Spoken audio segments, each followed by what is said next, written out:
Former Karnataka Chief Minister B.S. Yediyurappa has virtually set a deadline for BJP central leadership to give him a suitable position, saying he will wait till January 15 for the party to take a decision.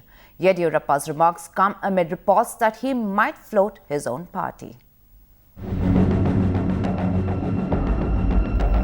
Former Chief Minister of Karnataka B.S. Yediyurappa issuing an ultimatum to the BJP, but cautious in front of the cameras. Sir, we hope to come back. You still hope? Must wait for some more time. After 15th, if possible, if necessary, I will go to Delhi and discuss the political situation in Karnataka. B.S. Yediyurappa issued an ultimatum to the central leadership saying that if his demands are not taken into consideration, he will visit Delhi. The first Karnataka Chief Minister to step down on charges of graft, Yediyurappa had vowed to make a comeback in August.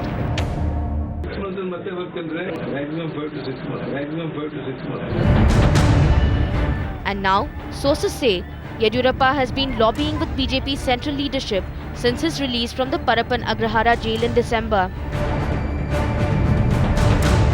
But his long-standing feud with the Karnataka BJP chief K.S. Ishwarappa ensuring that his political ambitions in the state don't materialize.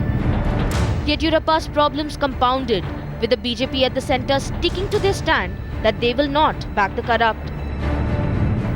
And despite his denial, sources tell Times Now that the former chief minister is mulling options, either to float his own party or form an alliance with the NCP. Meanwhile, the current chief minister and Yediyurappa loyalist Sadanand Gowda says he will stay in office till the next elections. A clear indication of Gowda trying to emerge out of the shadow of his disgraced mentor. Is Yediyurappa, BJP's problem child, now getting desperate? Bureau Report, Times Now.